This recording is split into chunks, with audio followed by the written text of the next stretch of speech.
The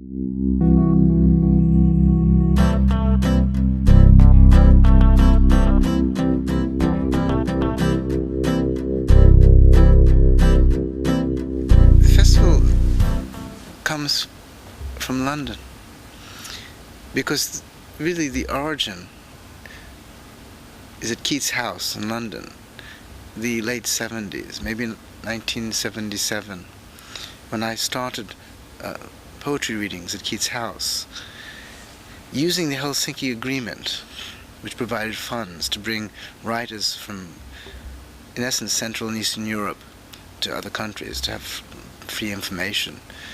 So we started the festival in Keats' house, and it then evolved to London theatres, the Arts Theatre in Covent Garden and the Donmar Warehouse Theatre, and it was called the Covent Garden Readings, 1983, 1986, and then it moved to the National Theatre, where it became Child of Europe. We presented 8 poets from then communist countries, and it was on television. They were very well received, and it was extremely new. That was February 1989, and of course within the course of the years the political landscape changed. So we were able, by 1991, in fact May 1991, to bring the readings to Prague in Wallenstein Palace. Prague was a natural setting. It had been isolated. It was beautiful.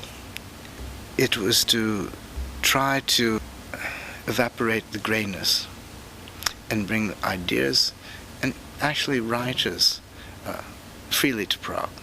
And for there to be a correspondence between writers here, writers from Western Europe, the United States, and especially for people who've been basically dictated to for at least 50 years. But also Prague is brought into the world through the Guardian Europe, who have been our sponsors for 9 years, through now the internet. And the festival is extremely well received in the world, it's extremely well known. And we translate writers, and we bring writers who are unknown here. We translate them into Czech for the first time, sometimes into English for the first time. Because it's not commercial, we can do this, but it's unique in the world. Our catalog's unique in the world. It can't be done in New York, London, or Paris. I came to Prague to make this the best festival in the world. In the concept of this festival this year, which is about the idea of revolution, Jean Genet, Beware of Pure Concepts, is about the question to not bring back the guillotine, but the question of reform. That the institutions talk to themselves. They don't talk to people. And often they fail. We see the institutions who are in opposition now being part of the establishment, being comfortable, not really serving the purpose that they were originally intended to serve. We want people to wake up. And we're asking really for people to take much more initiatives.